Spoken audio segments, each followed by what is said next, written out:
नमस्कार, मी सुनील घनवट, महाराष्ट्र मंदिर महासंघाचा राष्ट्रीय संघटक आणि हिंदू जनजागृती समिती महाराष्ट्र आणि छत्तीसगड संघटक. महाराष्ट्र शासन जो मंदिर देवस्थानांच्या इनाम निर्मूलन अधिनियम प्रारूप 2026 हा कायदा आणून पाहत होतं, या कायद्याला संपूर्ण महाराष्ट्रामध्ये मंदिर महासंघ, मंदिर विश्वस्त, अष्टविनायक सर्व देवस्थानांनी याला विरोध केला. हा कायदा मंदिराच्या हिताचा नव्हता आणि या सर्व विषयाचं गांभीर्य लक्षात घेऊन शासनाने या कायद्याला तुर्तास स्थगिती दिलेली आहे. माननीय चंद्रशेखर बावनकुळे जे महसूल मंत्री आहेत यांनी या कायद्याला स्थगिती दिली आहे. सरकारचं आणि माननीय महसूल मंत्र्यांचं या ठिकाणी आम्ही आभार व्यक्त करतो.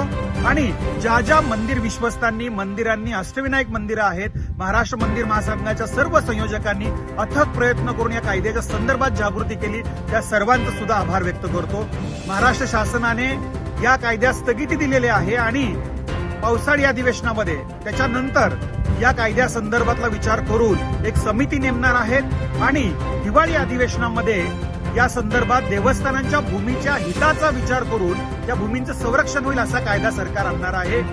या संदर्भात वक्फ बोर्डच्या जागा जशा संरक्षित झालेल्या त्याचं अतिक्रमण सरकारी अधिकारी नेमून सरकारी खर्चाने काढलं जातं, याच पद्धतीने देवस्थानांच्या जमिनीचं अतिक्रमण त्यासाठी अधिकारी नेमावा, सरकारी खर्चानं काढण्यात यावं. 100-200 वर्षापूर्वीची जी मंदिर आहेत त्या संदर्भातला जीर्णोद्धार असेल, त्याचं संवर्धन असेल, या गोष्टींचा यामध्ये विचार व्हावा. मंदिर हिताचा विचार व्हावा, मंदिरांची भूमी सुरक्षित व्हावी. त्याचबरोबर आमचे जे वहिवाटदार, पुरोहित,